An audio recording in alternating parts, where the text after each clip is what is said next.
Simple Shivu ಮಾತಾಡ್ತಾ ಇರೋದು. ನಮ್ಮ ಕನ್ನಡ ಚಿತ್ರರಂಗದ hat-trick hero doctor Shivaraj Kumar sir ಮತ್ತು ಉಪೇಂದ್ರ ಸರ್ ಅವರ ಅಭಿನಯದ 45 ಚಿತ್ರದ ಟ್ರೈಲರ್ ನಿನ್ನೆ ಬಿಡುಗಡೆಯಾಗಿದೆ. ಈ ಚಿತ್ರದಲ್ಲಿ ರಾಜ್ಬಿ ಶೆಟ್ಟಿಯವರು ಕೂಡ ಅಭಿನಯವನ್ನು ಮಾಡಿದ್ದಾರೆ. ನಾನು ಟ್ರೈಲರ್ ನೋಡಿದೆ, ಆದರೆ ಆ ಟ್ರೈಲರಲ್ಲಿ ಡಿಫ್ರೆಂಟಾಗಿ ಕಾನ್ಸೆಪ್ಟ್ ಇದೆ. DOP ತುಂಬ ಚೆನ್ನಾಗಿದೆ ಮತ್ತು ಗ್ರಾಫಿಕ್ಸ್ ತುಂಬ ಚೆನ್ನಾಗಿ ಬಳಸಿದ್ದಾರೆ. ಮುಖ್ಯವಾಗಿ ಉಪೇಂದ್ರ ಸರ್ ಅವರು ವಿಲನ್ ಆಗಿ ಕಾಣಿಸ್ಕೊಂಡಿದ್ದಾರೆ. ಶಿವರಾಜ್ ಕುಮಾರ್ ಸರ್ ಯಾವ ಪಾತ್ರ ಮಾಡ್ತಿದ್ದಾರೆ ಅಂತ ನಾವು ಫಿಲಮ್ ನೋಡಬೇಕು. ಮತ್ತು ರಾಜ್ಬಿ ಶೆಟ್ಟಿಯವರು ಕೂಡ ಒಂದು ಪ್ರಮುಖ ಪಾತ್ರದಲ್ಲಿ ಅಭಿನಯವನ್ನು ಮಾಡಿದ್ದಾರೆ. ಟ್ರೈಲರ್ ನೋಡಿದಾಗ ಟ್ರೈಲರೇ ಇಷ್ಟು ಅದ್ಧೂರಿಯಾಗಿ ಗ್ರ್ಯಾಂಡಾಗಿದೆ ಮತ್ತು ಆ DOP ಆಗಲಿ, ಸೌಂಡ್ ಎಫೆಕ್ಟ್ ಆಗಲಿ, ಗ್ರಾಫಿಕ್ ಎಫೆಕ್ಟ್ ಆಗಲಿ ತುಂಬ ಚೆನ್ನಾಗಿದೆ.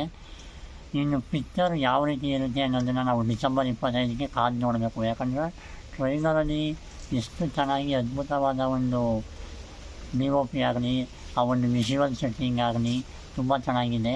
ಹಾಗಾಗಿ ಡಿಸೆಂಬರ್ 25ಕ್ಕೆ ಸಿನಿಮಾ ರಿಲೀಸ್ ಆಗ್ತಾಯಿದೆ. ಆವಾಗ ಗೊತ್ತಾಗುತ್ತೆ ಈ ಟ್ರೈಲರಿಂದ ಈ ಸಿನಿಮಾಗೆ ಎಷ್ಟು ಬೂಮ್ ಆಗಿದೆ ಮತ್ತು ಈ ಸಿನಿಮಾ ಇನ್ನೂ ಎಷ್ಟು ಚೆನ್ನಾಗಿ ಯಾವ ಮಟ್ಟಿಗೆ ಯಾವ ಲೆವೆಲ್ಲಿಗೆ ಇರುತ್ತೆ ಅನ್ನೋದನ್ನು ನಾವು ಡಿಸೆಂಬರ್ 25ಕ್ಕೆ ಫಿಲಮ್ ನೋಡಬೇಕು. ಮತ್ತು ಟ್ರೈಲರ್ ಕೊನೆಯ ಕ್ಷಣದಲ್ಲಿ ಶಿವರಾಜ್ ಕುಮಾರ್ ಸರ್ ಅವರು ಹೆಣ್ಣಿನ ವೇಷವನ್ನು ತೊಟ್ಟು ಕಾಲಿಗೆ ಗೆಜ್ಜೆಯನ್ನು ಧರಿಸಿಕೊಂಡು ಡ್ಯಾನ್ಸ್ ಮಾಡ್ತಾರೆ. ಸೊ ಇದು ಏನಕ್ಕೆ ಅಂತ ಗೊತ್ತಾಗಿಲ್ಲ. ಸೊ ಈ ಒಂದು ಟ್ರೈಲರಲ್ಲಿ ಶಿವಣ್ಣ ಅವರ ಒಂದು ಡ್ಯಾನ್ಸ್ ನೋಡಿದಾಗ ತುಂಬ ಚೆನ್ನಾಗಿತ್ತು. ಮತ್ತು ಏನಕ್ಕೆ ಈ ವೇಷವನ್ನು ಹಾಕ್ಕೊಂಡಿದ್ದಾರೆ ಅಂತ ನಮಗೆ ಗೊತ್ತಾಗಬೇಕು ಅಂದರೆ ಡಿಸೆಂಬರ್ 25 45 ಸಿನಿಮಾ ರಿಲೀಸ್ ಆಗ್ತಾಯಿದೆ. ಸೊ ಅರ್ಜುನ್ ಜನ್ಯ ಅವರು ಡೈರೆಕ್ಷನ್ ಮಾಡಿದ್ದಾರೆ. ಸೊ ಇನ್ನೂ ಮುಂತಾದ ಕಲಾವಿದರು ಕೂಡ ಈ ಚಿತ್ರದಲ್ಲಿ ನಟನೆಯನ್ನು ಮಾಡಿದ್ದಾರೆ.